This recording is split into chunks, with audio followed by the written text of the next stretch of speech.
You are looking at Julian's pronunciation guide, where we look at how to pronounce better some of the most mispronounced words in the world, like this other curious word. But how do you say what you're looking for today?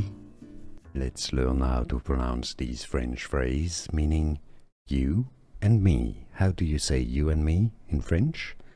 You is said as toi, so that's your first word here. Toi, toi. Et is French for and, et. Moi, moi is French for me, moi. So, you and me, toi et moi, toi et moi. Toi et moi is how to say you and me in French. And now you know.